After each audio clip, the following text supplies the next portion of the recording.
বোৱাৰীয়ে বিয়া সোমাই যোৱাৰ পিছত দেউতাকলৈ লিখা এটা কবিতা। অ' দেউতা, মই তোমাৰ মৰমৰ মাইনাই কৈছোঁ।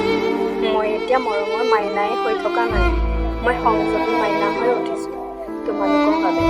অ' দেউতা, এতিয়া মোৰ চাহত চাহপাতো বেছি নহয়, আৰু কি জানা, দালিতো নিমখ বেছি নহয়। মই সকলো কাম কৰিব পৰা হৈ গৈছোঁ।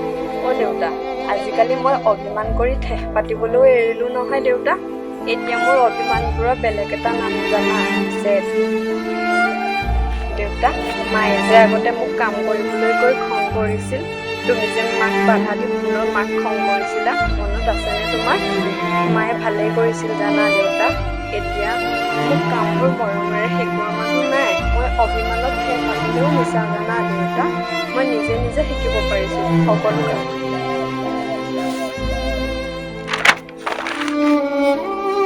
ক্ষীৰৰ ৰঙা সেন্দুৰকণে মোৰ জীৱনটোৱে সলনি কৰি পেলালে অ' মা।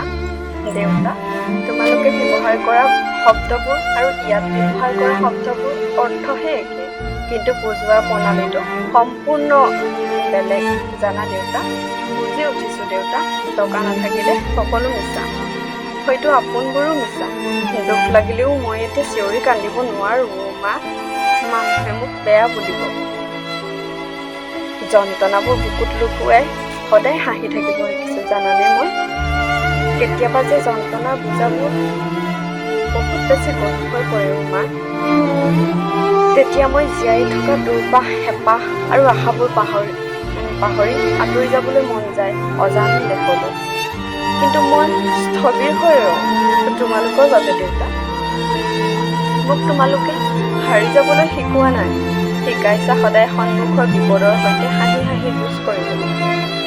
অ' দেউতা, মই চেষ্টা কৰিম তোমালোকৰ সংস্কাৰক মানি চলিবলৈ অন্তিম উশাহলৈকে।